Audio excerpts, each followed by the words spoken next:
Hi friends, good evening to all. So నేను ఈరోజు మీ ముందుకు ఇంకొక కొత్త విషయంతో వచ్చాను. నిన్న ఏదైతే మనం యూత్ గురించి కొంచెం అవేర్నెస్ గురించి మాట్లాడామో, అలాగే మెయిన్ ఇంకొకటి నిజ జీవితంలో రోజు జరిగే విధానాలలో మనం ఎక్కువ చూసేది ఏంటి? న్యూస్. సో ఈ న్యూస్ ఛానల్స్కి ఉన్న క్రెడిబిలిటీ ఎంత? నిజంగా వాళ్ళు ఇచ్చే న్యూస్ అనేది నిజమైనదేనా, లేకపోతే వాళ్ళ ప్రాపగండా ఎంత ఉన్నది దానిలో? దాన్ని నమ్మి మోసపోతున్న జనాలు ఎంతమంది అని ఒకసారి న్యూస్ గురించి అవేర్నెస్ మెయిన్ స్ట్రీమ్ ఛానల్స్ కానీ, వారి వార్తాపత్రికలు కానీ, వాళ్ళ యజమానులు కానీ ఏ విధంగా న్యూస్ని ప్రాపగండాన్ని సమాజంలోకి వదులుతున్నారు. సో దాన్ని మనం నమ్మి నిజంగా నిజమైన ఇన్ఫర్మేషన్ మనకి ఇస్తున్నారా, వాళ్ళు అనుకున్నది మన పైన రుద్దుతున్నారా అనేది ఈరోజు మనం తెలుసుకోబోతున్నాం. సో యాజ్ ఆఫ్ నో మన తెలుగు ఛానల్స్ గురించి మాట్లాడుతున్నాం కాబట్టి ఒక 6-7 ఛానల్స్ ఉన్నాయి. పేర్లు చెప్పడం లేదు కానీ జస్ట్ మనం డైలీ వినే న్యూస్ ఛానల్స్ కానీ, వార్తాపత్రికలు. సో యాజ్ పర్ సర్వే ప్రకారం మన న్యూస్ ఛానల్స్కు ఉన్న క్రెడిబిలిటీ చూస్తే మాత్రం మీరు నిజంగా ఆశ్చర్యపోతారు.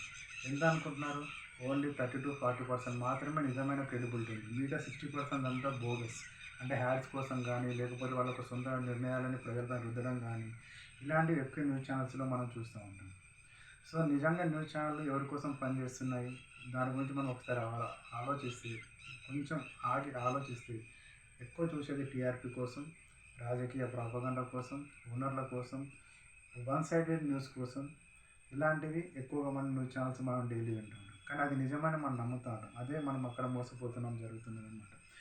కేవలం బ్రేకింగ్ న్యూస్ కోసం మరియు భావోద్వేగాలు రెచ్చగొట్టడానికి మాత్రమే చాలా న్యూస్ ఛానల్స్ మన కోసం పనిచేస్తున్నాయి అన్నట్టు నటిస్తాయి. సో బ్రేకింగ్ న్యూస్ అంటే ఏంది? ఒకే ఛానల్లో ఉన్నదాన్ని, ఇది ఎగ్జాంపుల్ చెప్పాలంటే ఒక న్యూస్ ఛానల్లో విన్నాను నేను. ఇది బ్రేకింగ్ న్యూస్ అనే పదానికి కంప్లీట్గా డిస్క్రిప్షనే మారిపోయింది. సో అర్థమే మారిపోయింది. Breaking news in the sense ఏంటంటే, జస్ట్ నేను ఒక న్యూస్ ఛానల్ విన్నా, జస్ట్ ఒక సెంటెన్స్ మీకు చెప్పడం జరుగుతుంది. అది ఏంటంటే, ఇక్కడ ఎక్కిన ఏదైనా మంత్రి కానీ, ముఖ్యమంత్రి కానీ, లేదంటే ఎవరైనా కానీ ఎక్కిన ఫ్లైట్ దిగే ప్లేస్లో దిగకుండా ఎక్కడ మధ్యలో ఏమైనా యాక్సిడెంట్లు జరిగితే అది బ్రేకింగ్ న్యూస్ అవుతుంది. కానీ ఇలాంటి బ్రేకింగ్ న్యూస్ కాకుండా ఇప్పుడు నవ డేస్ బ్రేకింగ్ న్యూస్ ఎలా ఉన్నాయంటే, జస్ట్ సీఎం బయటకి వచ్చి కార్ ఎక్కి ఫామ్ హౌస్కి పోతే బ్రేకింగ్ న్యూస్, ఫామ్ హౌస్ నుంచి మళ్ళీ ఇంటికి పోతే బ్రేకింగ్ న్యూస్, ఇంట్లో లంచ్ చేస్తుంటే బ్రేకింగ్ న్యూస్, ఇలాంటివన్నీ బ్రేకింగ్ న్యూస్ కింద కన్వర్ట్ అవుతున్నాయి. సో ఇదంతా కామెడీ అనమాట. సో బ్రేకింగ్ న్యూస్ అనే అర్థమే మారిపోయింది. సో బ్రేకింగ్ న్యూస్ అని చెప్పి మన అలర్ట్ కోసం, మన మైండ్ని ఆడుకోవడం కోసం మాత్రం బ్రేకింగ్ న్యూస్ అని ట్యాగ్ లైన్ పెట్టి మనం దానికి అలవాటు పడే విధంగా చేస్తున్నది. తర్వాత వాళ్ళ యొక్క సొంత నిర్ణయాలు, ఎజెండాను మన పైన రుద్దడం జరుగుతుంది. సో మనం ఏదైనా అంశాన్ని నిజమైనదా అబద్ధమైనదా అని ఒక న్యూస్ ఛానల్ నుంచి కాకుండా వేరు సోర్సెస్ నుంచి, వేరు విధానాల నుంచి, వేరు ఒక sources means in the sense social media కానీ, మెయిన్ స్ట్రీమ్ మీడియా కానీ, తర్వాత మనకున్న నాలెడ్జ్ ప్రకారం చూసిన తర్వాత నిజమా అబద్ధమా అంత పర్సంటేజ్ ఎంత నిజం అనేది మనం ఒకటి అవగాహన చేసుకుంటే మాత్రమే మనము ఒక వార్తని నిజమైన నమ్మాల్సిన పరిస్థితిలో ఉంటుంది. సో హెడ్లైన్ మాత్రమే మనం చూసి దానికి ఉన్న మ్యాటర్ కొంచెం చదివి దాన్ని నిజమని నమ్మితే మాత్రం అది నిజంగా మన అవగాహన లోపం. అది మాత్రం వాళ్ళకి పెట్టుబడిగా జరుగుతూ ఉంది. సో మైనస్ పాయింట్ ఏంటంటే, ఇప్పుడున్న మెయిన్ స్ట్రీమ్ మీడియాలో అన్నీ కూడా వారి యొక్క క్రెడిబిలిటీ కేవలం 40-50% మాత్రమే ఉందని చెప్పాను కదా. సో ఆ 60% క్రెడిబిలిటీ లేని నిర్ణయాలు మనం నమ్మితే మనం నిజంగా మోసపోతాం, మన యువత కూడా మోసపోతుంది. సో రాజకీయం ఎలా ఉంటుందనే రాజకీయాన్ని క్వశ్చన్ చేయడం నేర్చుకోవాలి. క్వశ్చన్ చేయడం ఇన్ ద సెన్స్ అంటే, వాళ్ళు చెప్పింది నిజమా అబద్ధం అనేది ఒకసారి మళ్ళీ ఆలోచించి చెప్పేదాన్ని నిజమా అబద్ధం అనేది మనం వేరుగా సపరేట్ చేసి దాంట్లో నిజం ఎంత ఉందని మాత్రమే మనము నేర్చుకుంటే మాత్రమే మనం మిగతా వాళ్ళు చెప్పిన ట్రాప్లో పడకుండా ఉంటాం. సో దీనిలో కొంచెం మంచి కూడా ఉంది. ఎలాంటివి ఉందంటే, మొత్తం మైనసే ఉందా మరి న్యూస్ ఛానళ్ళలో జరిగేదంతా అంత నమ్మడం వద్దా అంటే, దాంట్లో అలా అని కాదండి. దాంట్లో ఉన్న కొంచెం బెస్ట్ పాయింట్స్ 50% చెప్పాను, ఇంకా 50% మన కోసం పనిచేసేవి కూడా ఉన్నాయి.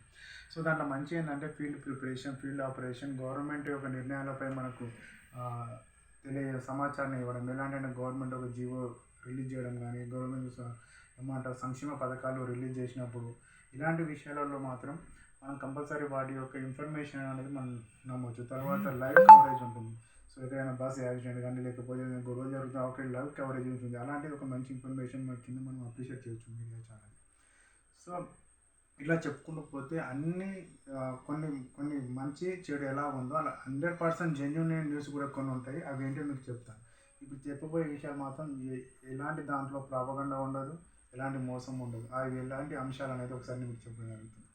ఒకటి, కోర్టు కోర్టు నుంచి వచ్చే వార్తలు, కోర్టు వార్తలు ఇన్ ద సెన్స్ దాంట్లో ఎలాంటి మైనస్ చేయకుండా, ఎలాంటి ప్రాపగండా కలిపి ఒక రాజకీయ పక్షానికి అనుకూలంగా రాయడానికి కూడా ఉండదు. అలాంటిది ఏంటంటే కోర్టు జస్ట్ మనం ఎగ్జాంపుల్ చూసుకోవాలి, నిర్భయ చట్టం, సో దిశ చట్టం, ఇవన్నిటిని ఎవరు కూడా దాన్ని మార్చనీకి ఉండదు. సో అందులో 100% జెన్యూనిటీ, 100% క్రెడిబిలిటీ ఉంటుంది కాబట్టి మనం అలాంటి న్యూస్ మనం నమ్మచ్చు. తర్వాత గవర్నమెంట్ నోటిఫికేషన్స్, ఇందాక మనం చెప్పిన గవర్నమెంట్ నోటిఫికేషన్స్ వచ్చినప్పుడు దాంట్లో ఎలాంటి ఏ ఛానల్ చూసినా సేమ్ ఉంటుంది. అలాగే మనకు గవర్నమెంట్ మేనిఫెస్టో చెప్తారు కదా, అలాంటి దాంట్లో మాత్రం 100% క్రెడిబిలిటీ ఉంటుంది. దాంట్లో మనం ఆలోచించాల్సిన అవసరం లేదు. And election result, obviously election result ఎట్లా వచ్చిన రిజల్ట్ అందరికీ తెలుస్తుంది కాబట్టి దాంట్లో మ్యానిపులేట్ చేయడానికి ఏముండదు. సో లైవ్ కవరేజ్ లాంటివి, ముఖ్యంగా ప్రకృతి విపత్తులు జరిగినప్పుడు ఎర్త్క్వేక్ లాంటివి కానీ, వర్షాలు పడే సునామీ లాంటివి కానీ, ఇంకా బాంబ్ బ్లాస్ట్ లాంటివి కానీ, ఇలాంటివి ఏవైనా జరిగినప్పుడు అది మాత్రం జెన్యూనిటీ 100% ఉంటుంది. సో ఒకటి ఎగ్జాంపుల్ నేను ఏం కోట్ చేయాలనుకుంటున్నానంటే, ఇప్పుడు మన తెలుగులో ఈ న్యూస్ ఛానల్స్ ఉన్నాయి కానీ మన ఒక నార్త్ ఇండియన్లో ఒక ఆర్ రిపబ్లిక్ అనే ఛానల్ ఉంటుంది. ఎగ్జాంపుల్ ఎట్లుంటుందంటే ఇంతవరకు తను చూసిన వాళ్ళంతా జెన్యున్గా అనుకునేవాళ్ళు. ఫస్ట్ ఒక 1 వీక్ నుంచి అగెనెస్ట్, ఇంతకుముందు ఫేవర్గా గవర్నమెంట్కి మాట్లాడిన ఛానల్ ఏదైతుందో ఇప్పుడు కంప్లీట్ అగెనెస్ట్గా గవర్నమెంట్కి మాట్లాడుతుంది. సో దాన్ని ఫాలో అయ్యే వాళ్ళకి తెలుస్తుంది ఏంటంటే క్రెడిబిలిటీ అనేది ఎక్కడ మిస్ అవుతుంది. సో అతని అభిమానిగా మారినప్పుడు న్యూస్ యాంకర్ అభిమానిగా వే ఆఫ్ ప్రజెంటేషన్లో మారినప్పుడు అతను చెప్పేది నిజమని ఇన్ని రోజులు నమ్మి ఇప్పుడు ఆయన మైండ్ చేంజ్ అయిపోయింది. చేంజ్ ఇన్ ద సెన్స్ ఏంటంటే గవర్నమెంట్ కంప్లీట్ అగెనెస్ట్గా ఈ ప్రజెంటేషన్ మొత్తం గవర్నమెంట్కి అగెనెస్ట్ అవుతుంది. సో అలాంటప్పుడు మనకి ఏమవుతుందంటే అది నిజమా ఇది నిజమా కన్ఫ్యూజన్ ఉంటుంది. సో అలాంటికి ఒక వ్యక్తి పూజ ఎలాగో సమాజానికి విరుద్ధంగా ఉంటుందో అలాగే న్యూస్ యాంకర్ల పైన అభిమానం కూడా అలాగే ఉంది. సో నేను చెప్పేది ఫైనల్గా ఏంటంటే genuinity is important. Genuine is the key point of the news reporter నుంచి అనమాట. జెన్యూనిటీ అనేది ఎప్పుడో తగ్గిపోయింది కాబట్టి సో మనం ఏదైతే ఇక మీద మనం చూడబోయే న్యూస్ కానీ, వినబోయే రాజకీయ ప్రసంగాలు కానీ వాళ్ళు చెప్పేదాన్ని కాకుండా వాళ్ళు చెప్పే విధానంలో, వాళ్ళు చెప్పే దాంట్లో లోతుగా ఆలోచన చేసి మాత్రం దాని నుంచి మనం తెలుసుకుంటే మాత్రం సో మనం ఇక మీదట జెన్యూనిటీకి అండ్ ఫేక్ న్యూస్కి దూరంగా ఉండడం జరుగుతుంది. సో ఫైనల్గా 1 వర్డ్ చెప్పమంటే నన్ను న్యూస్ పత్రికల గురించి ఓవర్ యాక్టింగ్ ఎక్కువ, నిజాయితీ తక్కువ అనే క్యాప్షన్ మాత్రం నేను ఏమవుతాను. జై హింద్, జై భారత్.